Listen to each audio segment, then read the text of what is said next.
Hello साथीहरू, आज हामी यहाँ सेन्थम चर्च आएको थियौँ।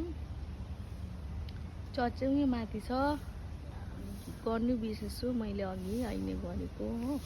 यो चाहिँ बाटो हो, चर्च जाने बाटो। यो चाहिँ यहाँबाट चाहिँ जानुपर्छ, माथि जानुपर्छ। चर्च चाहिँ उयो सिडी देख्नु हुँदैन होला तपाईँहरूले, त्यहाँभित्र पस्नुपर्छ है। मजाको छ यो चर्च, दामी छ। सेन्थम चर्च हो, राम्रो छ, शीतल छ, बेसी गरम पनि हुँदैन। यो चाहिँ बाटो हो, पार्किङ गर्ने जग्गा चाहिँ उयो पर छ, त्यहाँ पार्किङ गरेर चाहिँ अनि यहाँ बेसी हिँड्नु पर्दैन, अलिकति हिँड्नुपर्छ, 5 मिनट जस्तै, 5 मिनट लाग्छ होला माथि जानु।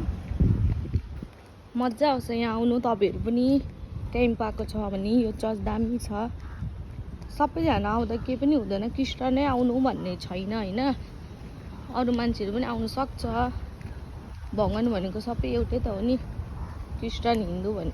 हिन्दू क्रिस्चियन भनेर के हुन्छ है, भगवान त सबै एउटै हो। दामी छ।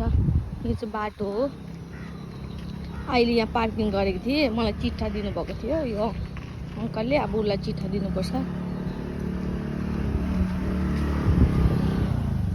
बेगमा छ, दिइहाल त, चिट्ठा दिनुपर्छ। चिट्ठा भेट्नु भेट्दैन, बाटो छ। हाम्रो स्कुटी चाहिँ यहाँ राखेको छ, अनि मेरो बुढा चाहिँ अगाडि जाँदैछ। एकछिन यहाँ बसौँ ल।